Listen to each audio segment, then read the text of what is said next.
Adrenoleukodystrophy is a disease of peroxisomal beta oxidation, and it leads to the accumulation of very long-chain fatty acids in various tissues. In fact, adrenoleukodystrophy is actually the most common peroxisomal disorder, so it's one you should definitely know. I'm going to give you a quick visual mnemonic to help you out come test day. So what are you waiting for? Let's head on over to the arena.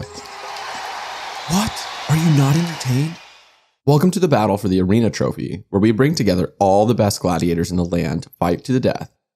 The word Arena Trophy should help remind you of the disease Adrenoleukodystrophy, because Arena Trophy sounds a lot like Adrenoleukodystrophy, right? And speaking of the Arena Trophy, it looks like one of our gladiators was just victorious. Man, I wish I could win the Arena Trophy someday, but alas, I'm just his lowly medical assistant. I just go around putting peroxide on his battle wounds, so that way he'll be ready for his next fight. See this bottle of peroxide here? This bottle of peroxide is our recurring symbol for the peroxisomes. We'll touch on exactly what goes wrong later, but for now, just picture this peroxide bottle, and you'll never forget that we're talking about a peroxisome disorder. Okay, let's swivel back to the champion. See how he's celebrating his victory by kissing that small cross? He won't go into battle without it worn around his neck, as it gives him good luck in fights. At Pixarize, a small cross is our recurring symbol for X-linked recessive inheritance. Our gladiator kissing this small X-shaped cross should help you remember that adrenoleukodystrophy is inherited in an X-linked recessive pattern. And you know what that means? That's right. Adrenoleukodystrophy will primarily affect male patients. So, in question stems, be on the lookout for a family history of uncles and grandfathers. Just remember our male gladiator kissing his small recessive cross, and you'll be good to go. Okay, so what is the actual mutation being passed down that affects the peroxisomes? Well, I want you to take a look at all these doors leading into the arena.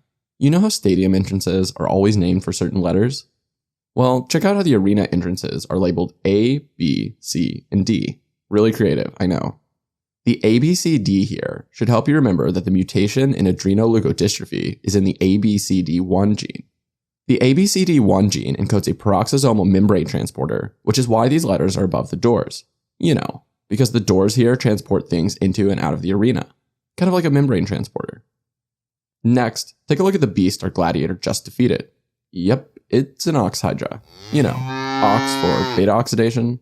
And it's a hydra because the enzyme that performs beta oxidation is a dehydrogenase enzyme, or a dehydrogenase enzyme. That's right. Adrenoleukodystrophy patients have a problem with peroxisomal beta oxidation. Next, notice how our ox hydra was restrained for the fight, with a very long chain. If you've ever seen gladiator movies, you would know that the animals they fight, like lions and tigers, are always held back by chains. And this very long chain here should help you remember that very long chain fatty acids accumulate. Recall how ABCD1 encodes a peroxisomal membrane transporter. Well, this transporter is responsible for transporting very long-chain fatty acids into peroxisomes.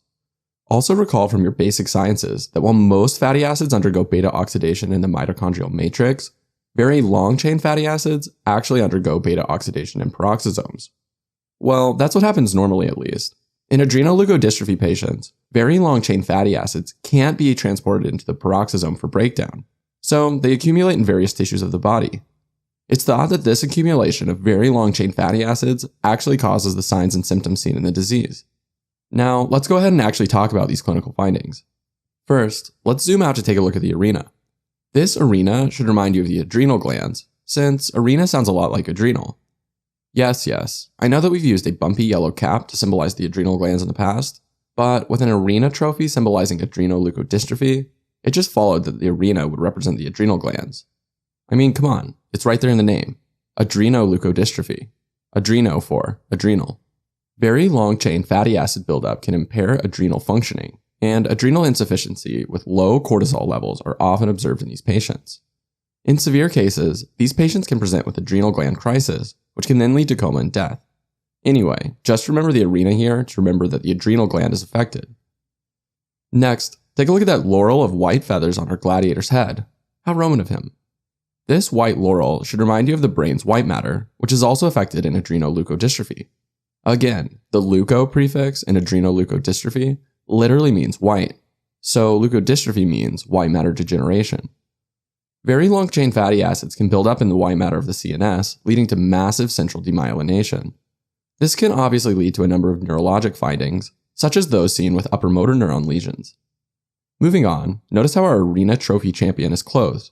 Yep, in true gladiator fashion, he's only wearing a loincloth. But did you notice the bulge in that loincloth? This picture should remind you that very long-chain fatty acids can also build up in the testes, in particular the Leydig cells. And unsurprisingly, this can lead to gonadal dysfunction. Another way to remember this, it really took balls to get in the arena and fight the ox hydra. Alright, that's all for adrenoleukodystrophy. We've crowned our arena champion. Let's recap and get out of here. Adrenoleukodystrophy is an X-linked recessive disorder affecting the peroxisomes, and it is actually the most common peroxisome disease. It is caused by a mutation in ABCD1, which impairs the transport of very long-chain fatty acids into the peroxisome.